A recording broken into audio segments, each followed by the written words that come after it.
నమస్తే, welcome to Sakshi education. This is Shahida. Andhra Pradesh ప్రభుత్వం తాజాగా ఏడబ్ల్ఈ నోటిఫికేషన్ విడుదల చేయబోతుంది అని వార్తలు వస్తున్నాయి. అయితే ఈ నేపథ్యంలో ఏడబ్ల్ఈ ప్రాముఖ్యత ఏంటి, ఉద్యోగ అవకాశాలు ఎలా ఉంటాయి, అండ్ ఈ అంటే ఈ ఎగ్జామ్లో విజయం సాధించడానికి ఎలాంటి స్ట్రాటజీ యూజ్ చేయాలి అనే అంశంపై ఈరోజు మన ఇంటర్వ్యూ ఉంటుంది.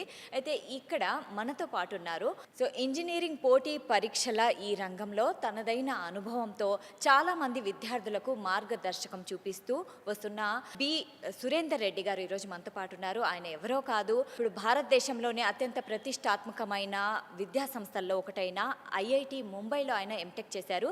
ఇప్పుడు ప్రస్తుతం ఏడబ్ల్ఈ, ఏఈ అండ్ గేట్ పరీక్షల్లో అంటే వాళ్ళకి కోచింగ్ ఇస్తున్నారనమాట. సో ఆయన మనతో పాటు ఉన్నారు. So let's welcome him. నమస్తే సార్. నమస్తే అండి. Sir, first AWE notification Andhra Pradesh ప్రభుత్వం విడుదల చేయనుంది. అయితే ఈ నేపథ్యంలో ఏడబ్ల్ఈ అంటే ఏంటి, దీని ప్రాముఖ్యత ఏంటి sir? Thanks for inviting me for this interview. So AWE అంటే మనకి అసిస్టెంట్ ఎగ్జిక్యూటివ్ ఇంజనీర్ అండి. ఇది పవర్ సెక్టార్ డిపార్ట్మెంట్లో ఎంట్రీ లెవెల్ పొజిషన్ అనమాట. జనరల్గా బీటెక్ అయిపోయిన విద్యార్థులు ఈ ఏడబ్ల్ఈ అనే ఎగ్జామ్ ద్వారా పవర్ సెక్టార్ డిపార్ట్మెంట్స్, మనకి 3 డిపార్ట్మెంట్స్ ఉన్నాయి. AP Genco, AP Transco and AP discoms. ఈ 3 విభాగాల్లోకి ఎంట్రీ లెవెల్ ఇంజనీర్ పొజిషన్ని మనం ఏడబ్ల్ఈ అంటాము, అసిస్టెంట్ ఎగ్జిక్యూటివ్ ఇంజనీర్. సో ఇప్పుడు ఈ పొజిషన్స్ కోసం ఆంధ్రప్రదేశ్ గవర్నమెంట్ అనేది నోటిఫికేషన్ విడుదల చేయబోతుంది. రీసెంట్గా జరిగిన క్యాబినెట్ మీటింగ్లో నిర్ణయం తీసుకున్నారు. అప్రాక్సిమేట్గా మనకి 649 పొజిషన్స్ ఏడబ్ల్యూ వేకెన్సీస్ ఉన్నాయి. వాటిని వివిధ ఎగ్జామ్స్ ద్వారా రిక్రూట్ చేసుకుంటామని కూడా చెప్పారు. ఇందులో మనకి 649లో అప్రాక్సిమేట్గా ఒక 550 పొజిషన్స్ వరకు ఎలక్ట్రికల్ ఇంజనీరింగ్ బ్యాక్గ్రౌండ్స్ ఉన్న వాళ్ళు ఉంటాయండి. మిగతా 100 పొజిషన్స్ వచ్చేసి electronics engineering and civil engineering background ఉన్న వాళ్ళకి ఉంటాయి. సార్, ఏడబ్ల్ఈ ఎగ్జామ్ పాస్ అయిన తర్వాత, ఆ ఉద్యోగం వచ్చిన తర్వాత దీంట్లో ప్రమోషన్స్ ఎలా ఉంటాయి? జనరల్గా అండి, ఇప్పుడు ఈ ఏడబ్ల్యూ అంటే ఎంట్రీ లెవెల్ పొజిషన్ అని చెప్పాను కదా నేను. ఈ ఎంట్రీ లెవెల్ పొజిషన్స్ దగ్గర జనరల్గా వాళ్ళకి శాలరీ అనేది 95,000 నుంచి 1,20,000 వరకు మధ్యలో ఉంటుందండి మంత్లీ. అది మనకి ఉండే లొకేషన్ బట్టి ఉంటుంది. అర్బన్ లొకేషన్లో ఉన్న వాళ్ళకి ఒక శాలరీ, రూరల్ లొకేషన్ సబ్స్టేషన్లో ఉన్న వాళ్ళకి ఒక శాలరీ ఉండడం జరుగుతుంది. అలానే మళ్ళీ జెన్కోలో ఉన్న వారికి కొంచెం ఎక్స్ట్రా శాలరీ ఉంటుంది. వాళ్ళకి అలయన్సెస్ ఎక్కువ ఉంటాయి. ట్రాన్స్కో డిస్కమ్స్ కంపేర్ చేసుకుంటే జెన్కోలో శాలరీస్ ఎక్కువ ఉంటాయి అన్నమాట. అయితే మనం ఎప్పుడైతే అసిస్టెంట్ ఎగ్జిక్యూటివ్ ఇంజనీర్గా అపాయింట్ అవుతామో ఒక 3-4 ఇయర్స్ తర్వాత మనకి ఫస్ట్ ప్రమోషన్ రావడం జరుగుతుంది. ఈ ఫస్ట్ ప్రమోషన్లో అసిస్టెంట్ ఎగ్జిక్యూటివ్ నుంచి అసిస్టెంట్ డివిజనల్ ఇంజనీర్ అవుతారు. తర్వాత ప్రమోషన్లో డివిజనల్ ఇంజనీర్, తర్వాత సూపరింటెండెంట్ ఇంజనీర్, అలా చీఫ్ ఇంజనీర్ వరకు వెళ్ళే అవకాశాలు ఉన్నాయి. వీళ్ళ జీతాల గురించి మనం చూసుకుంటే మీకు ఎప్పుడైనా చూడండి, ఆంధ్రప్రదేశ్ ప్రభుత్వం అయినా తెలంగాణ ప్రభుత్వం అయినా హయ్యెస్ట్ అర్నింగ్ శాలరీస్ అంటే పవర్ సెక్టార్వే ఉంటాయి. మీరు ఏ విభాగానైనా తీసుకోండి, హయ్యెస్ట్ అర్నింగ్ శాలరీస్ పవర్ సెక్టార్లోనే ఉంటాయండి. ఎస్. సో ఎలక్ట్రికల్ ఇంజనీరింగ్ చదువుకున్న విద్యార్థులకి ఇది ఒక గోల్డెన్ ఆపర్చునిటీ లాంటిది అనమాట. అంటే అవును, ఇంజనీరింగ్ చదివిన తర్వాత నిజంగా ఇది గోల్డెన్ ఆపర్చునిటీ. అయితే ప్రభుత్వం ఇంకా నోటిఫికేషన్ విడుదల చేయబోతుంది కదా, సో విద్యార్థులు ఎలా ప్రిపేర్ అవ్వాలంటారు? అంటే మనకి అందుతున్న సమాచారం ప్రకారం అండి, క్యాబినెట్లో ఆల్రెడీ నిర్ణయం తీసుకున్నారు. డిపార్ట్మెంట్లో కూడా డ్రాఫ్ట్ అనేది ప్రిపేర్ చేయడం జరిగింది. సో ఎనీ మూమెంట్ మనకి నోటిఫికేషన్ వచ్చే అవకాశాలు ఉన్నాయి. అయితే ఇప్పుడు మనకి 3 విభాగాల్లో నియామకాలు జరుగుతున్నాయని చెప్పాం కదా, జెన్కో, ట్రాన్స్కో, డిస్కమ్స్. మళ్ళీ డిస్కమ్స్లో మనకి సపరేట్గా 3 విభాగాలు ఉంటాయి. ఎస్పీడీసీఎల్ ఉంటుంది, సిపిడిసిఎల్ ఉంటుంది, ఈపీడీసీఎల్ ఉంటుంది. అలా మనకి ఓవరాల్గా ఒక 5 ఎగ్జామ్స్ ద్వారా ఈ పోస్ట్స్ అన్నీ కూడా రిక్రూట్ చేసే అవకాశాలు ఉన్నాయి. Genco separate exam, Transco separate exam, 3 discoms కలిపి సపరేట్ ఎగ్జామ్స్ కండక్ట్ చేసే అవకాశాలు ఉన్నాయి. దీనికి మేము అందుతున్న సమాచారం ప్రకారం మనకి ఒక 3 నుంచి 4 నెలల లోపు ఈ ఎగ్జామ్స్ ఉండే అవకాశం ఉంది. అంటే సుమారుగా స్టూడెంట్స్కి 90 నుంచి 100 రోజులు ప్రిపేర్ అవ్వడానికి అవకాశం ఉంది. ఓకే. అయితే సార్, స్ట్రాటజీ ఎలా ఉండాలి ఈ ఎగ్జామ్లో? ఈ ఎగ్జామ్స్ అనేవి ప్యూర్గా మనం ఇంజనీరింగ్లో చదువుకున్న సబ్జెక్ట్స్ని బేస్ చేసుకుని ఉంటాయండి. ఓకే, ఫర్ ఎగ్జాంపుల్ మీరు ఎలక్ట్రికల్ ఇంజనీరింగ్ తీసుకుంటే electrical circuits, power systems, machines, power electronics, control systems, measurements, ఇలాంటి సబ్జెక్ట్స్ ఉంటాయి. అయితే ఇంజనీరింగ్లో చదువుకున్న సబ్జెక్ట్సే కాబట్టి ప్రాపర్ బేసిక్స్ ఉండి, తర్వాత మనకి ఇంతకుముందు ఎగ్జామ్స్లో జరిగిన క్వశ్చన్స్ని కనుక బాగా ప్రాక్టీస్ చేసుకుంటే ఈ ఎగ్జామ్స్ని క్రాక్ చేయడం అనేది పెద్ద విషయం కాదు అనేది నా అభిప్రాయం. ఏడబ్ల్ఈ ఎగ్జామ్లో క్రాక్ చేయాలంటే ఏ సబ్జెక్ట్ మీద ఎక్కువ గ్రిప్ ఉండాలి? జనరల్గానండి ఈ ఎగ్జామ్ మనకి 100 మార్కులకి కండక్ట్ చేయడం జరుగుతుంది. అందులో 75 నుంచి 80 మార్కులు మనకి కోర్ ఇంజినీరింగ్ సబ్జెక్ట్స్ ఉంటాయి. ఒక 20-25 మార్క్స్ అనేవి జనరల్ స్టడీస్ ఉంటాయి. జనరల్ స్టడీస్ అంటే యాప్టిట్యూడ్, ఇంగ్లీష్ ఉంటాయండి. మనకి ఆంధ్రప్రదేశ్ ఎగ్జామ్స్లో హిస్టరీ, జాగ్రఫీ లాంటివి లేవు. తెలంగాణలో అయితే అవి కూడా ఉంటాయి. బట్ ఆంధ్రప్రదేశ్లో ఓన్లీ యాప్టిట్యూడ్ అండ్ ఇంగ్లీష్ మాత్రమే, రీజనింగ్ మాత్రమే ఈ జనరల్ స్టడీస్ పార్ట్లో ఉంటుంది. But majority of the exam అనేది మీకు కోర్ ఇంజనీరింగ్ సబ్జెక్ట్స్ మీద బేస్ చేసుకుని ఉంటుంది. ఈ ఇంజనీరింగ్ సబ్జెక్ట్స్లో కూడా ఒక 5 to 6 సబ్జెక్ట్స్ అనేవి చాలా ఇంపార్టెంట్ రోల్ ప్లే చేస్తాయి. ఫర్ ఎగ్జాంపుల్ మీరు ఎలక్ట్రికల్ ఇంజనీరింగ్ బ్యాక్గ్రౌండ్ తీసుకుంటే machines, power systems, power electronics and control systems and networks, వీటితో పాటు మెజర్మెంట్స్, ఈ 5 నుంచి 6 సబ్జెక్టులని మనం బాగా ప్రాక్టీస్ చేయగలిగితే మెజారిటీ ఆఫ్ ద మార్క్స్ మనం స్కోర్ చేయడానికి అవకాశాలు ఉంటాయి. రిమైనింగ్ సబ్జెక్ట్స్ని మనం ఏం చేయాలంటే టాపిక్ వైజ్గా ఏ టాపిక్స్ అయితే ఈజీగా ఉంటాయి, స్కోరింగ్గా ఉన్నాయో అవి తీసుకుని కొంచెం కష్టంగా ఉన్న టాపిక్స్ మిగతా సబ్జెక్ట్స్లో మనం చాయిస్ తీసుకోవడానికి అవకాశం ఉంటుంది. ఓకే, అంటే ఒక సబ్జెక్ట్లో ఎక్కువ మార్కులు వస్తాయి ఈ సబ్జెక్ట్ మీద కాన్సన్ట్రేట్ చేస్తే అనేది ఏమన్నా ఉందా? ఉందండి. ఇప్పుడు machines, power systems, power electronics అండి, ఈ 3 సబ్జెక్ట్స్ నుంచి మనకి అప్రాక్సిమేట్గా 35 to 40 మార్క్స్ కవర్ అయిపోతాయి 100 మార్కులు. సో ప్రతి ఒక్కరు కూడా ఈ 3 సబ్జెక్ట్స్ని బాగా ప్రాక్టీస్ చేయాలి.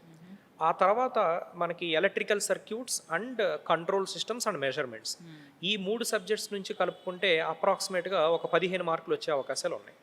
సో నేను చెప్పిన ఫస్ట్ 3 సబ్జెక్టులో మనకి ఒక 40 మార్కులు, నెక్స్ట్ 3 సబ్జెక్ట్స్లో ఒక 15 మార్కులు, 55 మార్కులు ఈ 6 సబ్జెక్ట్స్ నుంచే వచ్చే అవకాశాలు ఉన్నాయి. మిగతా 5-6 సబ్జెక్ట్స్ ఏవైతే ఉన్నాయో, ఎనలాగ్ ఎలక్ట్రానిక్స్ అవనివ్వండి, డిజిటల్ ఎలక్ట్రానిక్స్ అవనివ్వండి, okay, utilisation of electrical engineering అవనివ్వండి, వీటన్నిటిని కలిపి మిగతా మార్క్స్ కవర్ అయ్యే అవకాశాలు ఉన్నాయి. సో నేను ముందుగా చెప్పిన 6 సబ్జెక్ట్స్ ఏవైతే ఉన్నాయో వాటిని బాగా ఫోకస్ చేస్తే ఎక్కువ మార్క్స్ తెచ్చుకోవడానికి అవకాశం ఉంది. రైట్. అయితే కొంతమంది ఉద్యోగం చేస్తూనే ఈ ఎగ్జామ్కి ప్రిపేర్ అవుతుంటారు. సో మీరేమో ఇంకా మీరు ఐఐటి అంటే ముంబై ఐఐటిలో మీరు చదివారు కాబట్టి ఆ అనుభవంతో వాళ్ళు ఎలా వాళ్ళ స్ట్రాటజీ ఉండాలో చెప్పండి. జనరల్గానండి ఇప్పుడు మనకి ఈ ఏడబ్ల్యూ ఎగ్జామ్స్ అనేవి ప్రతి సంవత్సరం జరగవు. మనకి లాస్ట్ టైం 2019లో ఈ ఎగ్జామ్ని కండక్ట్ చేయడం జరిగింది. మళ్ళీ ఈ సంవత్సరమే మనకి రిక్రూట్మెంట్ అనేది జరగడం జరుగుతుంది. సో ఇంత గ్యాప్ ఉంది కాబట్టి నార్మల్గా స్టూడెంట్స్ అందరూ కూడా ప్రైవేట్ జాబ్స్కి వెళ్ళిపోతూ ఉంటారు. కొంతమంది సాఫ్ట్వేర్లో వర్క్ చేస్తూ ఉంటారు, కొంతమంది కోర్ డిపార్ట్మెంటే ప్రైవేట్ జాబ్స్ చేస్తూ ఉంటారు, కొంతమంది ప్రిపరేషన్లోనే ఉంటారు. అయితే ఈ జాబ్ చేస్తూ ఉన్న వాళ్ళకి కూడా ఒక సహజంగా ఒక ఇంట్రెస్ట్ ఉంటుంది గవర్నమెంట్ జాబ్ చేయాలి, ఎందుకంటే గవర్నమెంట్ జాబ్ అనేది మోర్ సెక్యూరిటీ కాబట్టి, మంచి శాలరీస్ ఉన్నాయి కాబట్టి గవర్నమెంట్ జాబ్కి వెళ్ళాలన్న ఆశ ఉంటుంది. బట్ జాబ్ కూడా చేస్తూనే ప్రిపేర్ అవ్వాలి అని అనుకుంటారు. అయితే ఈ ఏడబ్ల్యూ ప్రిపరేషన్ అనే దానికి మీరు ఎక్కువగా హైరాణ పడాల్సిన అవసరం లేదండి. మీరు జాబ్ చేస్తూనే ఒక క్వాలిటీ టైం డైలీ ఒక 3 to 4 అవర్స్ కనుక మనం స్పెండ్ చేయగలిగితే ఖచ్చితంగా విజయాన్ని సాధించడానికి అవకాశం ఉంది. వీకెండ్స్లో ఎక్కువ టైం స్పెండ్ చేయాలి, సాటర్డే సండే ఎక్కువ టైం స్పెండ్ చేసి రిమైనింగ్ వీక్ డేస్లో ఒక 3 నుంచి 4 గంటలు quality time, that is more important. అంటే క్వాలిటీ టైం అంటేనండి డిస్ట్రాక్షన్స్ లేకుండా. ఫర్ ఎగ్జాంపుల్ ఇప్పుడు మనం ఇవాళ రేపు ఉన్న డిజిటల్ వరల్డ్లో మనం ఏ పని చేయాలనుకున్నా మనకి సోషల్ మీడియాలో అప్డేట్స్ అనేవి, మొబైల్ ఫోన్లో అప్డేట్స్ అనేవి మనల్ని డిస్ట్రాక్ట్ చేస్తూ ఉంటాయి. సో మనం చదువుతున్న కాసేపు ఏం చేయాలంటే స్మార్ట్ ఫోన్ని పక్కన పెట్టేసి దూరంగా పెట్టి కంప్లీట్గా మన కాన్సన్ట్రేషన్ అంతా మనం ఏదైతే టాపిక్ చదువుతున్నామో దాని మీద పెట్టగలిగితే ఒక quality 3-4 hours of time is equal to డిస్ట్రాక్షన్స్తో ఉన్న 12 to 13 అవర్స్ ఆఫ్ టైంకి ఈక్వల్ అనమాట.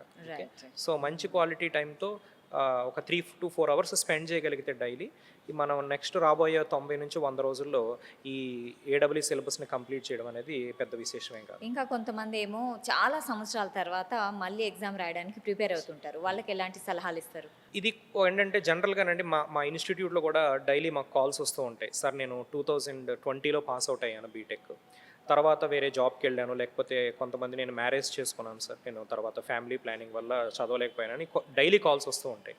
అలాంటి వాళ్ళకి మేము చెప్పేది ఏంటి అంటే మీరు చాలా ఇయర్స్ తర్వాత సబ్జెక్ట్ స్టార్ట్ చేస్తున్నప్పుడు మొదట్లో కొంచెం డిఫికల్ట్గా అనిపిస్తుంది, ఎందుకంటే చాలా టెర్మినాలజీ మర్చిపోయి ఉంటారు, సడన్గా దాన్ని రీక్యాప్ చేసుకోవడం కొంచెం ఇబ్బందిగా ఉంటుంది. But if you are having that patience of initial 10-15 days, మొదట్లో ఒక 10-15 రోజులు కనుక మనం పేషెంట్గా ఉన్న టెర్మినాలజీ మొత్తాన్ని అర్థం చేసుకోగలిగితే, బేసిక్స్ని మరొక్కసారి మీరు ఆల్రెడీ చదువుకుని ఉంటారు బీటెక్లో, ఈ గ్యాప్ వల్ల మర్చిపోయి ఉండొచ్చు, ఆ బేసిక్స్ని కనుక ప్రాపర్గా రివైజ్ చేసుకుని ఉంటే తప్పకుండా ఒక 15-20 రోజుల తర్వాత మీ ప్రిపరేషన్లో స్మూత్నెస్ మీకు కనిపిస్తుంది.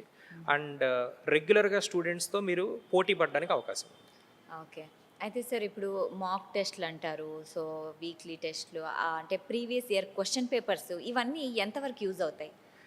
ఏ కాంపిటేటివ్ ఎగ్జామ్లోనేనండి మనకి ఎలాంటి క్వశ్చన్స్ వస్తున్నాయి ఎగ్జామ్లో. ఇప్పుడు మనం సిలబస్ చూస్తాము, ఒక నోటిఫికేషన్ రిలీజ్ అయినప్పుడు సిలబస్ ఉంటుంది, సిలబస్ చూస్తాము.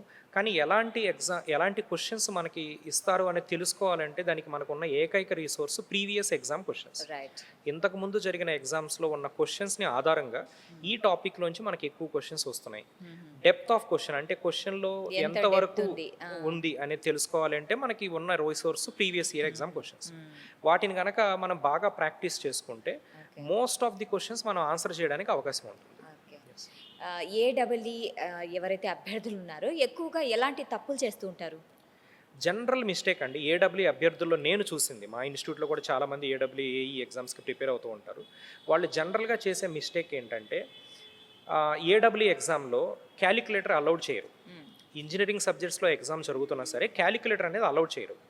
దానివలన స్టూడెంట్స్ అందరూ ఏమనుకుంటారంటే ఎక్కువ క్వశ్చన్స్ థియరీ క్వశ్చన్సే వస్తాయి, న్యూమరికల్ క్వశ్చన్స్ రావు అన్న ఒక అపోహలో ఉంటారనమాట. కానీ మామూలుగా మీరు కనుక రీసెంట్గా మనకి తమిళనాడులో ఎగ్జామ్స్ జరిగాయి, తెలంగాణలో ఎగ్జామ్స్ జరిగాయి, కర్ణాటకలో కూడా జరిగాయి. ఇవన్నీ కనుక మీరు ఒకసారి చూస్తే more than 50% of the paper numerical questions వస్తున్నాయి.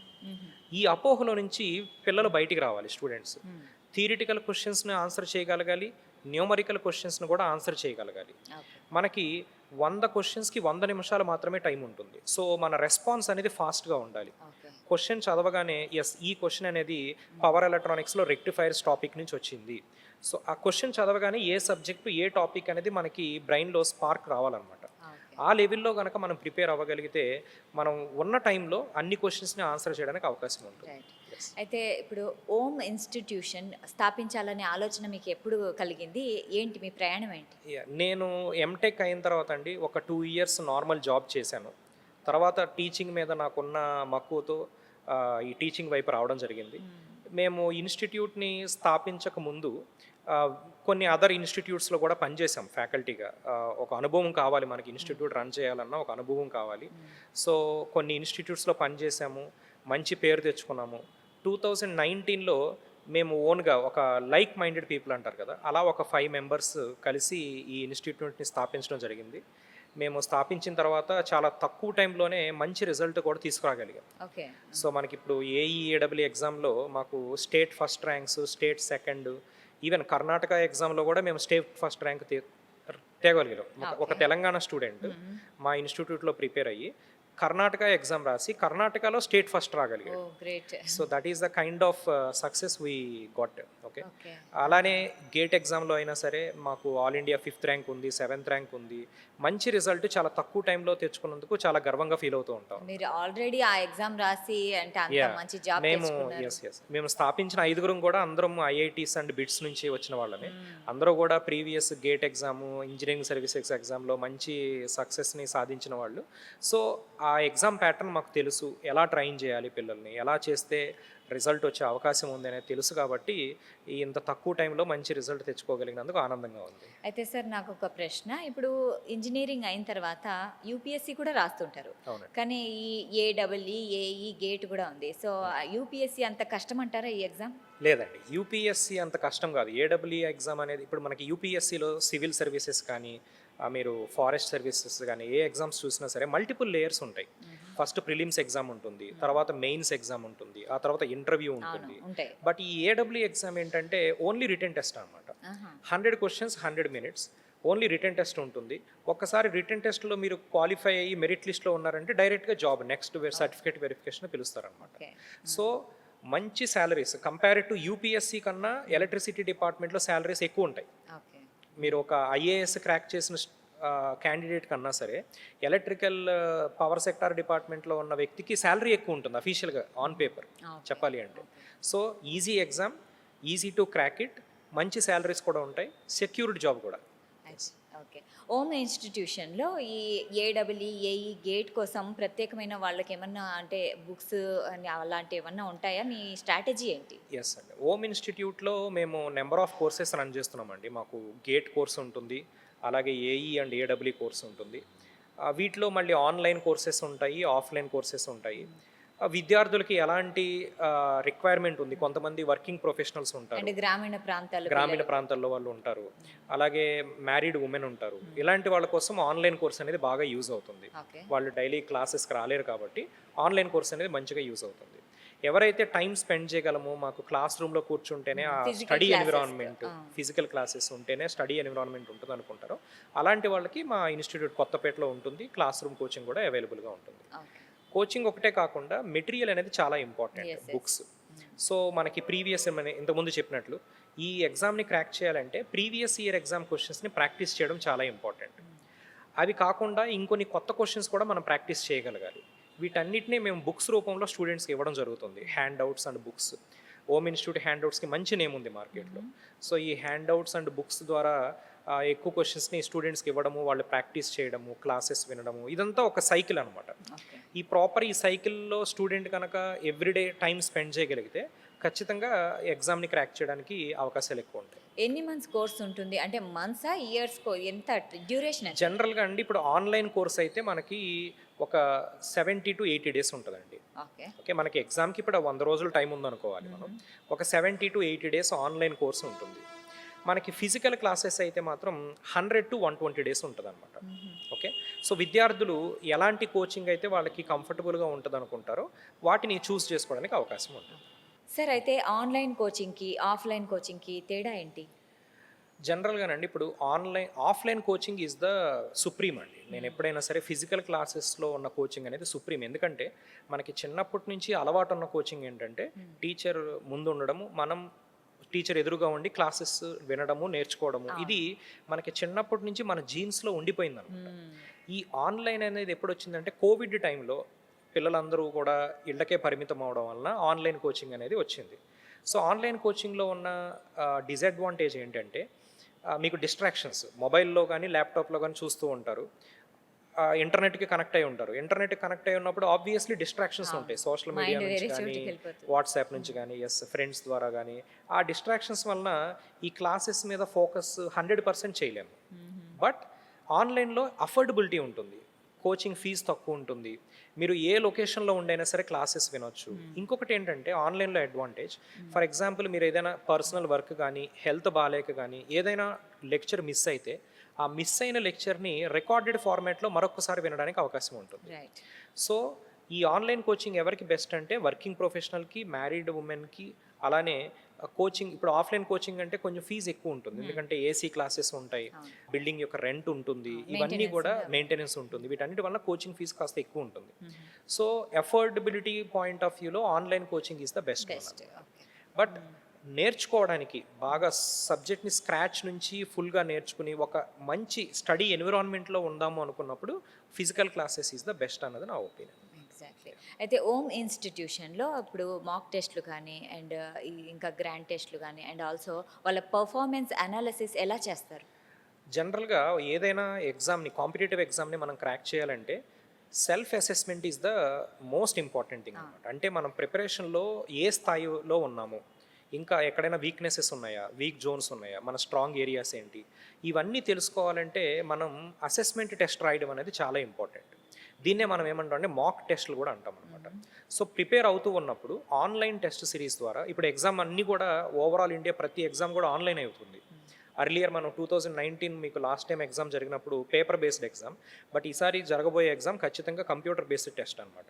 సో అలానే మనం ఒక ఆన్లైన్ ఎగ్జామ్ ద్వారా మన సెల్ఫ్ అసెస్మెంట్ చేసుకోవడం చాలా ఇంపార్టెంట్. ఒక ఎగ్జామ్ రాయాలి, అందులో ఎన్ని మార్క్స్ వస్తున్నాయి, ఏ సబ్జెక్ట్లో మార్క్స్ పోతున్నాయి, ఎక్కడ మిస్టేక్స్ చేస్తున్నామో ఇవన్నీ అనలైజ్ చేసి మన రిపోర్ట్ కార్డ్ రెడీ చేసుకోవడం చాలా ఇంపార్టెంట్. దాన్ని బేస్ చేసుకుని ఫర్దర్గా మనం ప్రిపరేషన్లో ఎలాంటి మోడిఫికేషన్స్ చేసుకోవాలి అన్నది మనం ఆలోచించుకోవాలి. ఇక్కడ ప్రధానంగా చూసుకుంటే మనం రెస్పాన్స్ స్పీడ్ అంటాం దాన్ని. అంటే మనకి 100 నిమిషాల్లో 100 క్వశ్చన్లు ఆన్సర్ చేయాలి. అలా చేయగలుగుతున్నామా లేదా, టైం సరిపోతుందా మనకి, నెక్స్ట్ క్యాలిక్యులేషన్ మిస్టేక్స్. జనరల్గా న్యూమరికల్ క్వశ్చన్స్ చేస్తున్నప్పుడు ఫార్ములాస్ కరెక్ట్గా యూస్ చేస్తున్నామా, క్యాలిక్యులేషన్స్ మల్టిప్లికేషన్స్ డివిజన్స్ అన్నీ కరెక్ట్గా చేస్తున్నామా లేదా, ఇవన్నీ కూడా చూసుకోవడం చాలా ఇంపార్టెంట్. Next subject depth. మనకిప్పుడు మనం ఆన్లైన్ టెస్ట్ సిరీస్ పెట్టినప్పుడు మేము ఏం చేస్తామంటే 100 క్వశ్చన్లో అన్నీ ఒకటే లెవెల్ ఇవ్వం.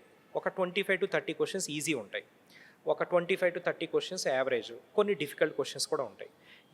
ఈ క్వశ్చన్స్ అన్నీ చూసుకుని ఏ కేటగిరీ ఆఫ్ క్వశ్చన్స్లో మనకి ఎన్ని మార్క్స్ వస్తున్నాయి, ఎక్కడైనా డిఫికల్ట్ క్వశ్చన్స్ ఆన్సర్ చేయగలుగుతున్నామా లేదా, ఇలాంటివన్నీ కూడా అనలైజ్ చేసుకోవడానికి ఆన్లైన్ టెస్ట్ సిరీస్ బాగా ఉపయోగపడుతుంది. అది మేము రెగ్యులర్గా క్లాసెస్లో కండక్ట్ చేస్తూ ఉంటాము. స్టూడెంట్స్ కూడా ఒక ఎగ్జామ్ నుంచి నెక్స్ట్ ఎగ్జామ్కి వెళ్ళినప్పుడు వాళ్ళ ప్రోగ్రెస్ ఎలా ఉంటుందన్నది అబ్జర్వ్ చేయడానికి కూడా ఈ ఆన్లైన్ టెస్ట్ సిరీస్ అనేది చాలా ఉపయోగపడుతుంది అనమాట. ఓకే. అయితే సార్ ఓమ్ ఇన్స్టిట్యూషన్లో జాయిన్ అవ్వాలనుకునే స్టూడెంట్స్కి మీరు ఏం చెప్పాలనుకుంటారు? సో ఓమ్ ఇన్స్టిట్యూట్లో కోచింగ్ తీసుకోవాలి అనుకుంటే ఫస్ట్ ఆఫ్ ఆల్ మీరు ఎక్కడైనా కోచింగ్ తీసుకోవాలనుకుంటే స్టూడెంట్ అయినా సరే పేరెంట్ అయినా చేయాల్సింది ఏంటంటే అసలు మనం ఇక్కడ క్లాసెస్ జాయిన్ అయితే ఏ ఫ్యాకల్టీ మనకి సబ్జెక్ట్ టీచ్ చేస్తారు, ఫలానా సబ్జెక్ట్ ఎవరు చెప్తారు, ఫలానా సబ్జెక్ట్ ఎవరు చెప్తారు, ఆ క్లారిటీ ఉండాలి. ఎవరైతే ఆ సబ్జెక్ట్ని టీచ్ చేస్తున్నారో వాళ్ళ ట్రాక్ రికార్డ్ ఏంటి, వాళ్ళు ఎక్కడ చదువుకున్నారు, ఎప్పటి నుంచి కోచింగ్ ఫీల్డ్లో ఉన్నారు, ఎంత ఎక్స్పీరియన్స్ ఉంది, వాళ్ళ ఫీడ్బ్యాక్ ఎలా ఉంటుంది, ఇవన్నీ కూడా మీరు అనలైజ్ చేయగలిగితే అప్పుడు మీకు మంచి కోచింగ్ ఇన్స్టిట్యూట్ని సెలెక్ట్ చేసుకోవడానికి అవకాశాలు ఉంటాయి. ఆ విషయంలో ఓమ్ ఇన్స్టిట్యూట్ అనేది బెస్ట్ అని నా ఒపీనియన్. ఎందుకంటే ఇక్కడ ప్రతి సబ్జెక్ట్కి ఫలానా ఫ్యాకల్టీ చెప్తారని ఒక క్లారిటీ ఉంటుంది. రైట్, నేను అదే అడగాలనుకుంటున్నా. ఫ్యాకల్టీ గురించి చెప్పండి, ఎందుకంటే ఏదైనా ఇన్స్టిట్యూషన్లో జాయిన్ అవ్వాలి అంటే ఎవరైనా చూసేది ఫ్యాకల్టీ. సో ఓమ్ ఇన్స్టిట్యూషన్లో ఫ్యాకల్టీ ఎలా ఉంటారు? ఓమ్ ఇన్స్టిట్యూట్లో ఫ్యాకల్టీ అందరూ కూడా టాప్ ఫ్యాకల్టీ అండి. వాళ్ళకి ఆల్రెడీ ఆల్ ఇండియా లెవెల్లో మంచి పేరున్న ఫ్యాకల్టీ. ఆల్మోస్ట్ ప్రతి ఫ్యాకల్టీ కూడా more than 12 years of experience ఉంది. నాకు 15 years ఎక్స్పీరియన్స్ ఉంది. అలానే మా టీంలో 20 years ఎక్స్పీరియన్స్ ఉన్న ఫ్యాకల్టీ కూడా ఉన్నారు. మోర్ దాన్ 12 years ఎక్స్పీరియన్స్ ఉన్న ఫ్యాకల్టీస్ ఉన్నారు. ఆల్ ఇండియా ఫస్ట్ ర్యాంక్ తెచ్చుకున్న ఫ్యాకల్టీ కూడా ఉన్నారు. నాకు ఆల్ ఇండియా 82 ర్యాంక్ వచ్చింది. అలానే ఆల్ ఇండియా 3rd ర్యాంక్ ఉన్న ఫ్యాకల్టీ రీసెంట్గా హేమంత్ గారికి ఆల్ ఇండియా 3rd ర్యాంక్ వచ్చింది. ఎంవై సార్ అని ఒక ఆయన ఉంటారు, ఆయనకు ఆల్ ఇండియా ఫస్ట్ ర్యాంక్. వీళ్ళందరూ కూడా కాంపిటేటివ్ ఎగ్జామ్లో వాళ్ళు ప్రూవ్ చేసుకున్న ఫ్యాకల్టీ. ప్రూవ్ చేసుకోవడమే కాదు, గత 15 సంవత్సరాలుగా ఈ ఫీల్డ్లో పాతుకుపోయారనమాట. అంటే సబ్జెక్ట్ని బాగా అర్థం చేసుకుని దాన్ని ఎలా స్టూడెంట్స్కి చెప్తే వాళ్ళకి అర్థమవుతుంది, వాళ్ళు ఈజీగా అర్థం చెప్పడం వల్ల చాలా యూజ్ అవుతుంది. That is very important. ఎందుకంటే ఆల్రెడీ రాసిన వాళ్ళు చెప్తే ఆ తప్పులు చేయకుండా మనం ఇంకా ముందుకెళ్తాం. ఇంకొకటి ఏంటంటే మేము గత 15 సంవత్సరాలుగా మేము నేర్చుకున్న దాంతో పాటు స్టూడెంట్స్ ద్వారా మేము నేర్చుకున్నది కూడా చాలా ఉంది. అంటే ఒక సబ్జెక్ట్ చెప్తున్నప్పుడు ఒక స్టూడెంట్స్ కొన్ని డౌట్స్ అడుగుతూ ఉంటారు మనల్ని. ఆ డౌట్స్ వచ్చినప్పుడు కూడా మాకు అనిపిస్తుంది, ఓకే ఈ డౌట్స్ రెగ్యులర్గా స్టూడెంట్స్కి వస్తున్నాయి, ఈ పాయింట్ని ఇలా చెప్తే స్టూడెంట్స్ ఇంకా బాగుంటుంది అన్న ఆ ఎక్స్పీరియన్స్ చాలా ఇంపార్టెంట్. ఓకే, అయితే రాబోయే రోజుల్లో ఈ ఓమ్ ఇన్స్టిట్యూషన్ని ఇంకా ఎలా విస్తరించాలనుకుంటున్నారు? ఈ ఓమ్ ఇన్స్టిట్యూట్ ప్రజెంట్ మేము ఎలక్ట్రికల్ అండ్ ఎలక్ట్రానిక్స్ ఇంజనీరింగ్కి బాగా ఫోకస్ చేయమండి. EE అండ్ ఈసీఈకి ఎక్స్క్లూజివ్ ఇన్స్టిట్యూట్ మాది. సో ఇప్పుడు మా ఇన్స్టిట్యూట్లో జనరల్ స్టడీస్ కోచింగ్ కూడా స్టార్ట్ చేస్తున్నాము. అండ్ అన్ని రకాలు ఇప్పుడు electrical and electronics engineering background ఉన్న స్టూడెంట్స్కి ఓమ్ ఇన్స్టిట్యూట్ అనేది వన్ స్టాప్ సొల్యూషన్ కాబోతుందండి. అంటే మీరు ఎలక్ట్రికల్ బ్యాక్గ్రౌండ్ నుంచి వచ్చారు, లేకపోతే ఎలక్ట్రానిక్స్ బ్యాక్గ్రౌండ్ నుంచి వచ్చారు అనుకుంటే మీకు ఎలాంటి భవిష్యత్తులో ఎలాంటి కెరియర్ ఆప్షన్ మీరు చూస్ చేసుకోవాలనుకున్నా, మీరు గేట్ ఎగ్జామా, ఎంటెక్, గవర్నమెంట్ జాబా, లేకపోతే పవర్ సెక్టర్ డిపార్ట్మెంట్, లేకపోతే VLSIయా, లేదా SSC JEEనా, మీరు ఎలాంటి ఎగ్జామ్కి ప్రిపేర్ అవ్వాలన్నా సరే ఓమ్ ఇన్స్టిట్యూట్ అనేది వన్ స్టాప్ సొల్యూషన్గా మారబోతుంది. సార్ ఇప్పుడు ప్రస్తుతం AEE పరీక్ష ఉంది కదా, దీనికి పోటీ స్థాయి ఎంత ఉంది? సో జనరల్గానండి ఇప్పుడు AEE అనేది గవర్నమెంట్ సెక్టర్ జాబ్ కాబట్టి అందులో మంచి శాలరీస్, మంచి కెరియర్ ఉన్నాయి కాబట్టి పోటీ ఖచ్చితంగా ఉంటుంది.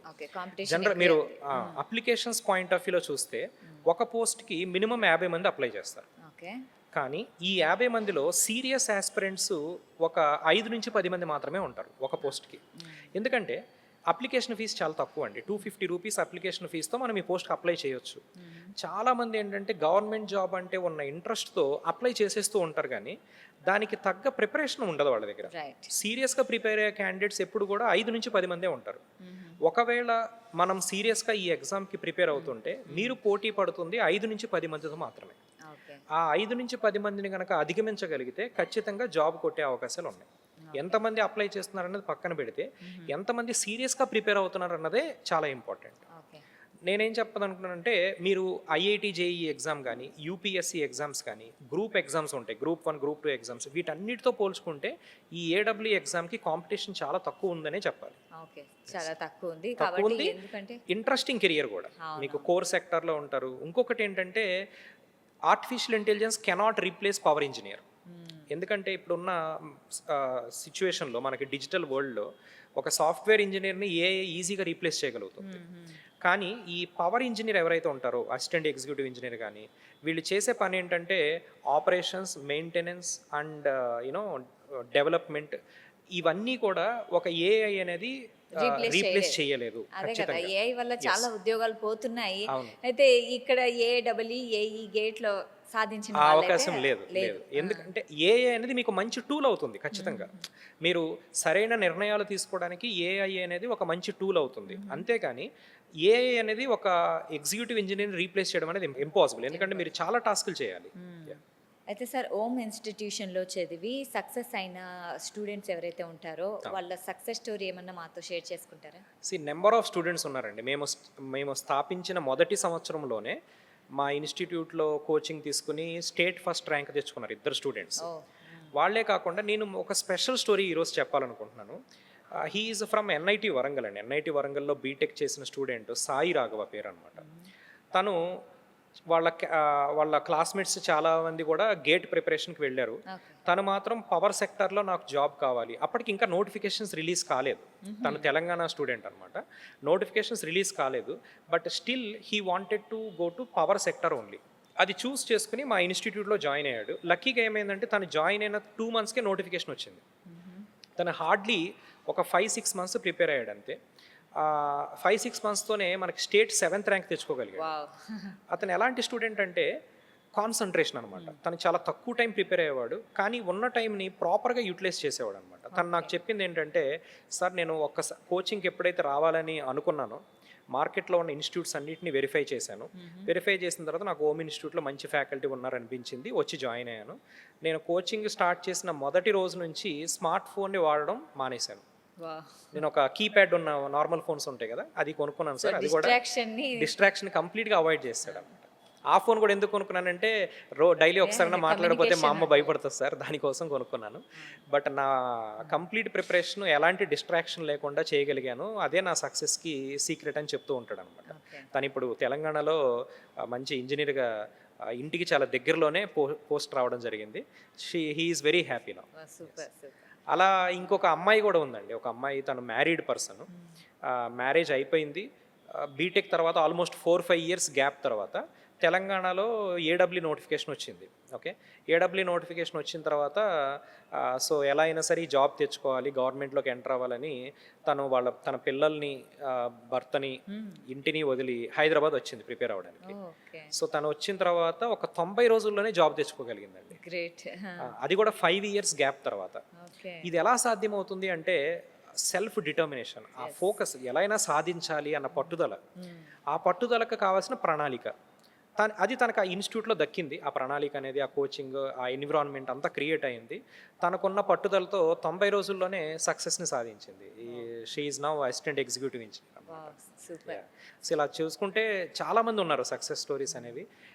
ప్రతి కేటగిరీ నుంచి ఉంటారండి. ఫ్రెషర్గా వచ్చి జాబ్ కొట్టిన వాళ్ళు ఉన్నారు, చాలా గ్యాప్ తర్వాత జాబ్ కొట్టిన వాళ్ళు ఉంటారు, మ్యారీడ్ అయిపోయి లేకపోతే ప్రైవేట్ జాబ్ చేస్తూ జాబ్ కొట్టిన వాళ్ళు.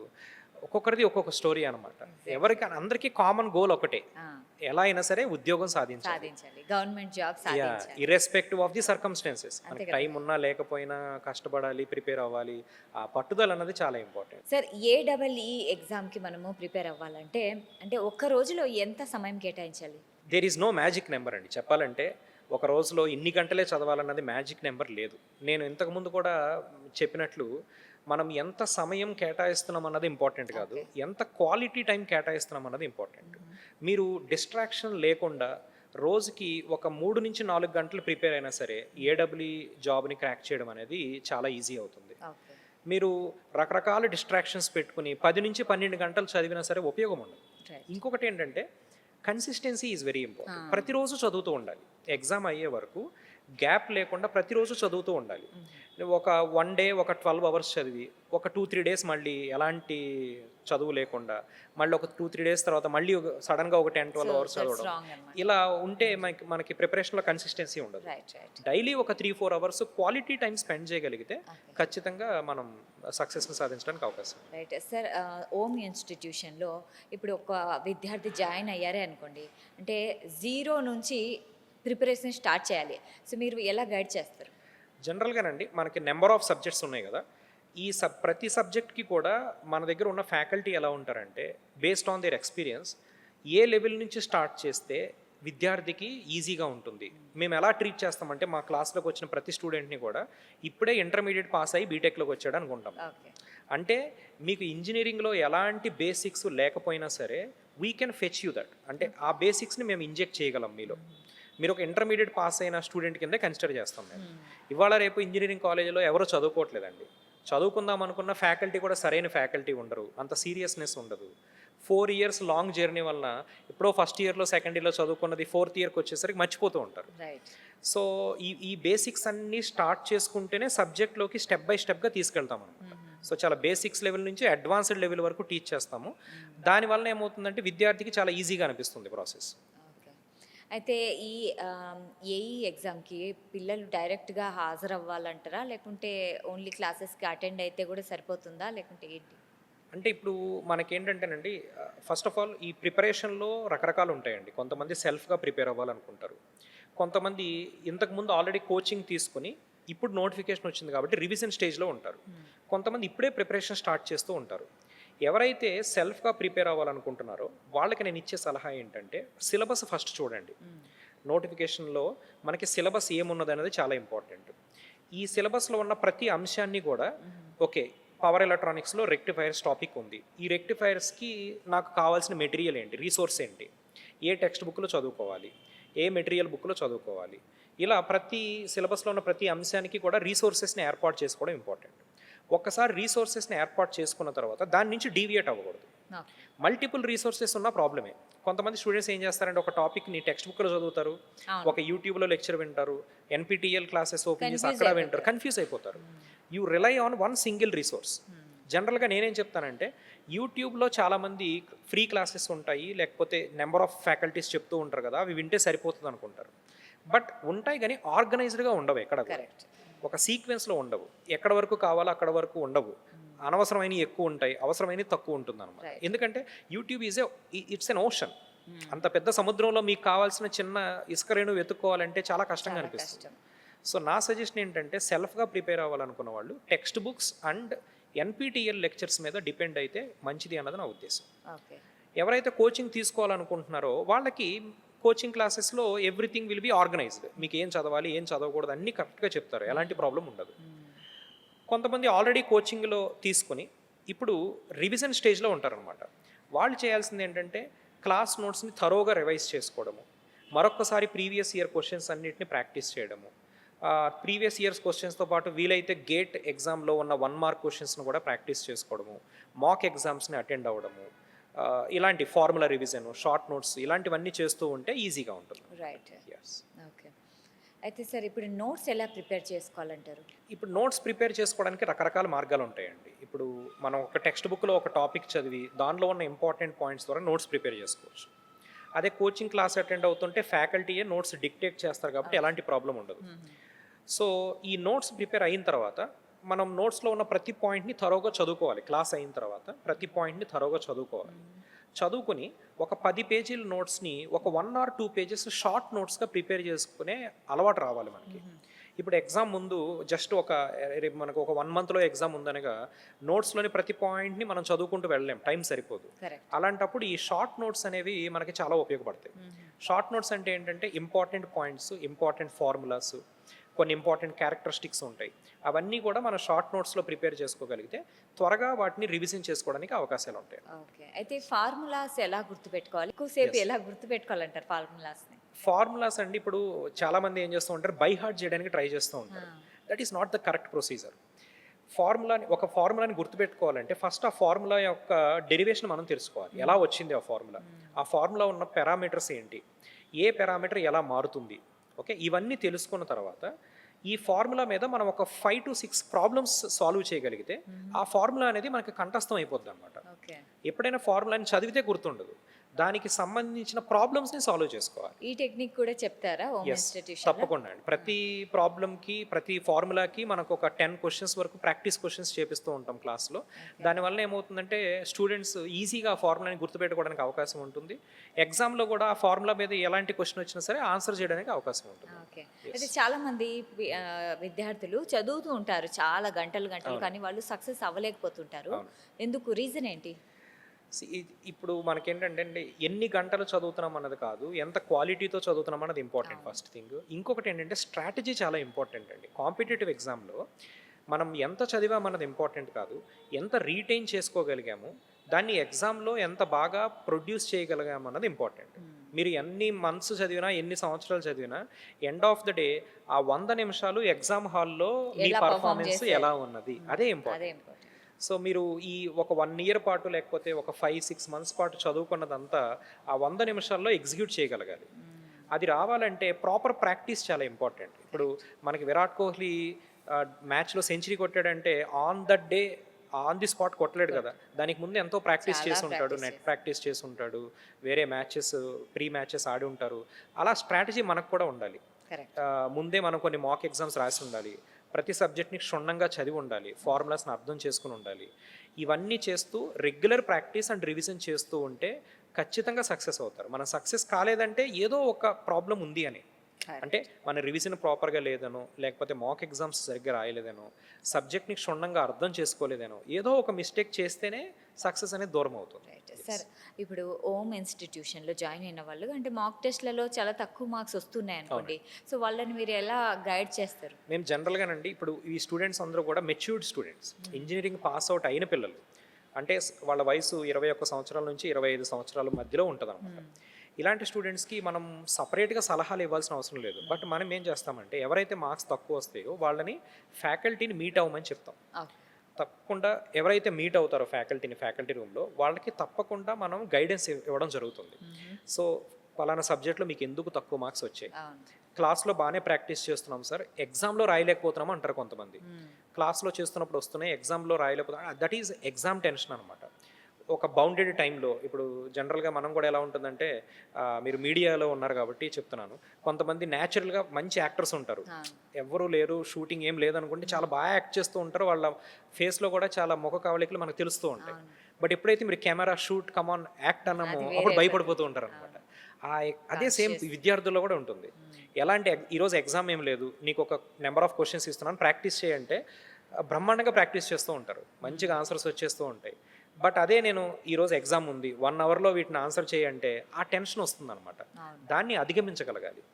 దాన్ని అధిగమించడం కోసం మీరు ఏమైనా చేయొచ్చు, ప్రాణాయామం చేయొచ్చు, ఓకే, మంచిగా మెడిటేషన్, యోగా, ఇలాంటివన్నీ కూడా ఎగ్జామ్ ప్రెషర్ని ఓవర్కమ్ చేయడానికి హెల్ప్ చేస్తాయి.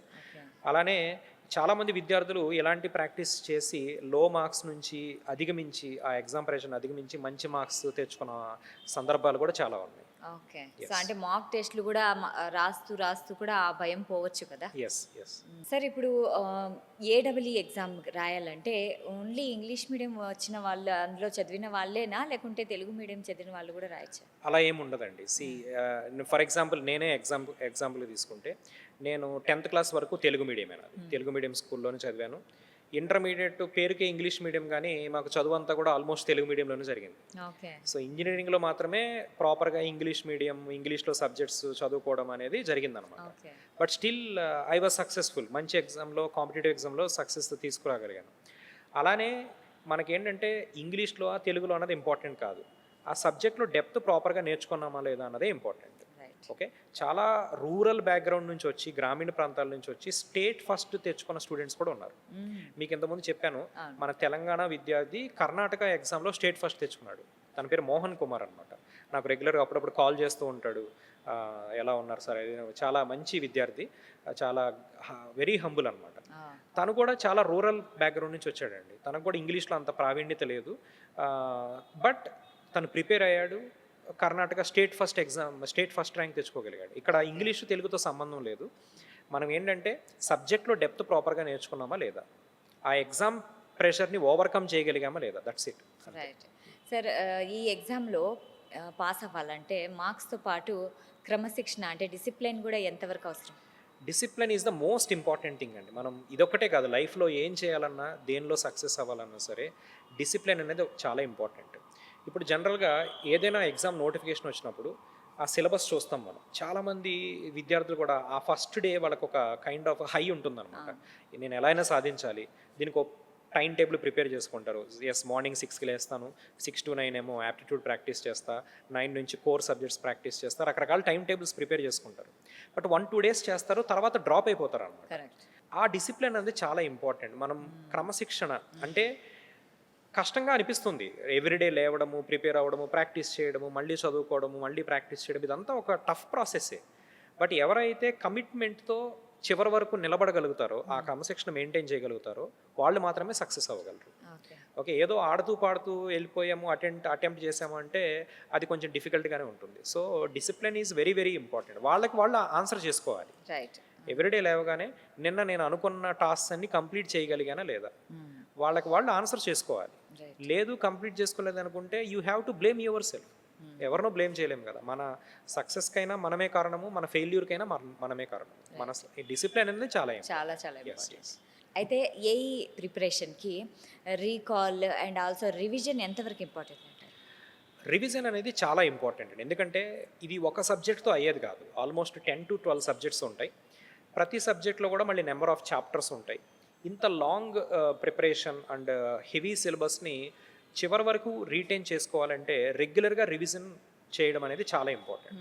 మనం ప్రాపర్గా చూడకపోతే మన మదర్ మొబైల్ నెంబర్ కూడా మర్చిపోతాం. మనం మదర్ మొబైల్ నెంబర్ కూడా రోజు ఒకసారి కాల్ చేస్తూ ఆ నెంబర్ చూడకపోతే మర్చిపోతాం. We're just humans, we're not computers. Okay, so ప్రతి అంశాన్ని కూడా at regular intervals of time మనం రివిజన్ చేసుకోవడం చాలా ఇంపార్టెంట్. దానికే యాక్టివ్ రీకాల్ అనేది చాలా ఉపయోగపడుతుంది అనమాట.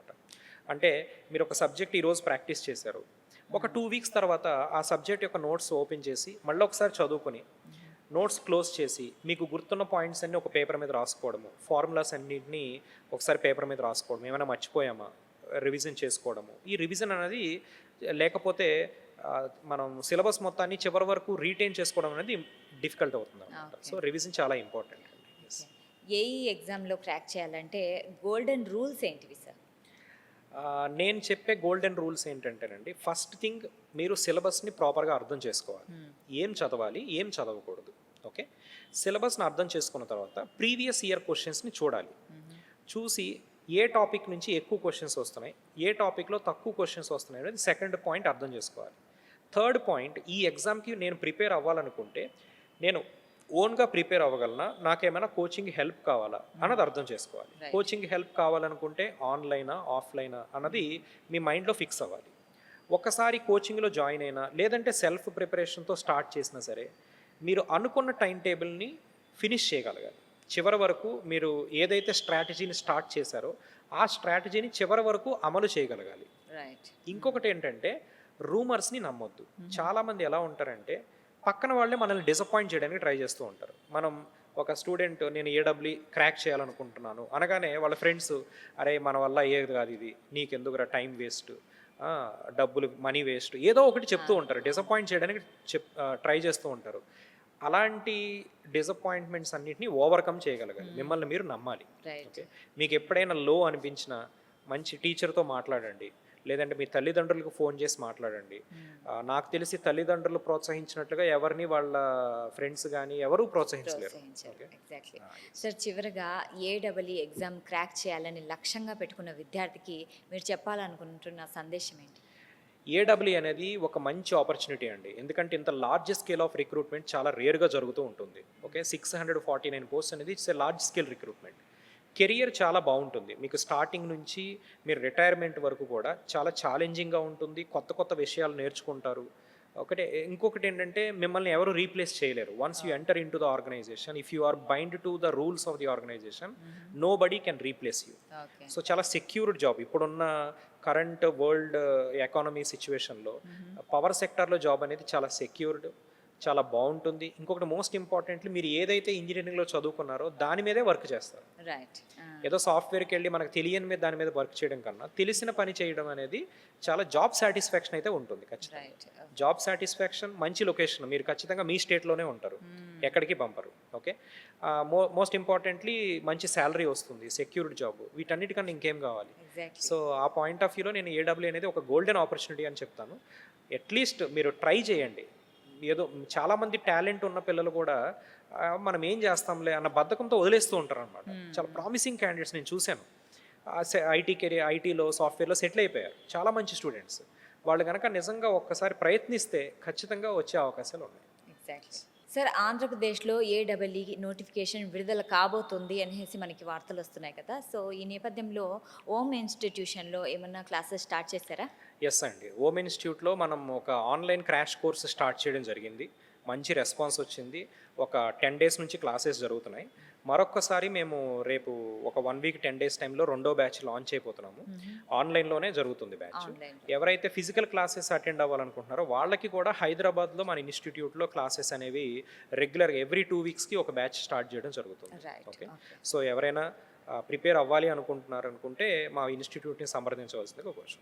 నిజంగా, ఎందుకంటే మీరు చెప్పిన ప్రతి ఒక్క వర్డ్ గోల్డెన్ వర్డ్ అనే చెప్పాలి. చాలా చాలా థ్యాంక్ యూ సో మచ్ అండి. ఎందుకంటే మీరు చెప్పిన ప్రతి వర్డ్ గోల్డెన్ వర్డే అనుకోవచ్చు. ఎందుకంటే ఈ కాంపిటేటివ్ వరల్డ్లో మార్గనిర్దేశం ఎవరైతే చూపిస్తారో వాళ్ళు నిజంగా గ్రేట్. సో ఇలాంటి మార్గదర్శకాలు ఇచ్చే వ్యక్తులే మనకు కావాలి. అండ్ ఫ్యూచర్లో ఉద్యోగ అవకాశాలు ఇలానే ఉంటాయి. అండ్ గవర్నమెంట్ జాబ్ కావాలంటే ఎలాంటి విషయాలు మనం గుర్తుపెట్టుకోవాలి అనే విషయాలు చాలా బాగా చెప్పారు. So thank you so much sir. Thank you. So చూసారు కదా, ఇది ఇవాల్టి కార్యక్రమం. మరో కార్యక్రమంలో మళ్ళీ కలుద్దాం. అంటిల్ దెన్ కీప్ వాచింగ్ సాక్షి టీవీ.